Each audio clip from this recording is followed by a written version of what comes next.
Tan Sri Yang Di-Pertua, Perdana Menteri telah memberi beberapa penjelasan terkait dengan soal pemulihan ekonomi, termasuk peruntukan yang agak besar. Saya ingin mendapat penjelasan Perdana Menteri. Apakah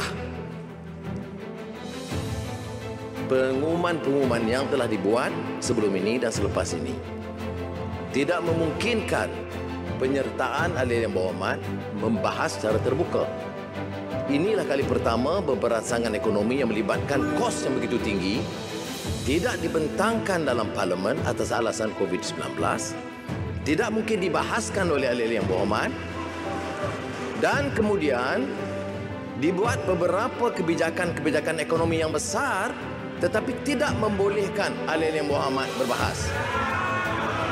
Saya juga ingin penjelasan daripada Yang Berhormat Perdana Menteri, mengapakah dihalang perbahasan mengenai pemulihan ekonomi dan peruntukan besar supaya rakyat dapat mendengar pembahasan, kerana tidak semua yang dikemukakan itu sampai kepada program yang dirancanakan pada peringkat awal.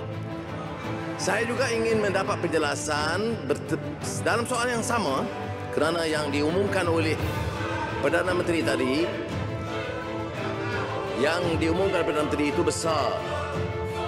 Impaknya, dampaknya besar. Jumlahnya besar. Apakah tidak munasabah untuk saya minta ahli yang berhormat turut dengar dan bahas? Ini soalannya, mengapa kita halang perbahasan mengenai pemulihan ekonomi sementara pelantikan-pelantikan besar GLC itu terus-menerus? Jadi saya minta jawapan yang tegas. Bila nak dibentangkan, mengapa? Lamanya soalan. Silakan Yang Berhormat, itu soalannya ya. Terima kasih. Politik Sogo. Tuan Yang Ketua, memang saya dah jangka dah prediction mengumumkan soalan seperti itu, kerana perkara ini bukanlah pertama kali disebutkan. Tapi bagaimana yang kita semua sedia maklum, permasalahan besar yang kita hadapi ialah soal untuk menguruskan dan juga menangani masalah COVID-19. Dan di seluruh negara umum rakyat tahu bahawa dalam situasi yang amat menyukarkan dan sulit sekali itu, kerajaan tidak ada pilihan. Malahan saya sendiri berpendapat tindakan-tindakan segera mesti diambil walaupun sebelum sesi parlimen bermula. Dan hari ini walaupun perkara itu belum lagi dibentangkan, insya-Allah Menteri Keuangan saya akan bentangkan dalam tempoh sesi ini juga segala perkara yang terperinci. Ada berpuluh-puluh inisiatif yang terpaksa dilaksanakan. Kerana di luar sana, Tuan Yang Ketua mesti tahu, rakyat menunggu. Dia tak boleh nak nunggu sesi parlimen ini. Dia nak sekarang. Bantuan disampaikan sekarang. Mereka menghadapi kesukaran sekarang. Industri-industri dah runtuh sekarang. Perniagaan-perniagaan tak boleh laksanakan sekarang. Kalau nak tunggu hari... Parlimen boleh bersidang. Jadi walaupun itu saya faham, sebagai tugas ahli parlimen memang itu tanggungjawab. Tetapi tugas kerajaan adalah untuk menentukan rakyat mesti dibela. Di waktu mana pembelaan itu mesti dibela. Bola sidang tergempar. Soalan tambahan. Satu lagi soalan tambahan. Speaker, mohon soalan tambahan. Jawapan baru. Soalan tambahan. Pontian. Terima kasih. Tan Sri Yang Di-Pertua. Prihatin 1, prihatin 2, penjana jumlahnya 255 bilion dengan 45 bilion suntikan fiskal. Maka defisit kita bertambah 5.8 ke 6%. Apakah langkah-langkah kerajaan untuk mengatasi defisit itu?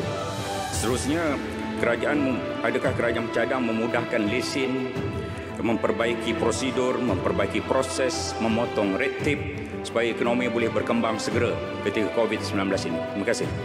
Ini baru soalan. Terima kasih Tuan Ketua. Soalan Pontian itu memang sentiasa berada dalam pertimbangan kerajaan. Waktu kita nak berbelanja, kita tahu ada paras siling yang dibenarkan oleh undang-undang dan juga oleh peraturan supaya tidak kita pecah bumbung dan melampaui had yang telah dibenarkan. Sebab itu dalam situasi yang agak terdesak ni, dan saya kira bukan sahaja di Malaysia, hampir banyak negara-negara lain terpaksa berbuat sedemikian. kerana isu pokok ialah dengan COVID-19 hampir ekonomi dunia runtuh. Jadi mau tidak mau kita mencari sumber-sumber dalaman yang ada, bukan luaran, untuk digunakan untuk memastikan supaya keadaan negara ini akan dapat kita bantu menyelesaikan masalah ekonomi dan sebagainya. Soal lesen ini memang kita telah ambil kira.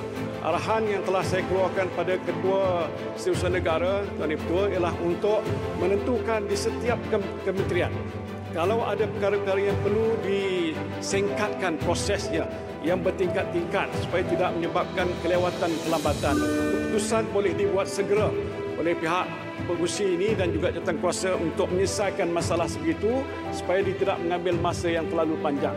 Bermakna segala bentuk birokratik red tape mestilah dikurangkan dalam tempoh kita nak menangani masalah ekonomi yang sedang meruncing sekarang ini, Tuan Ketua.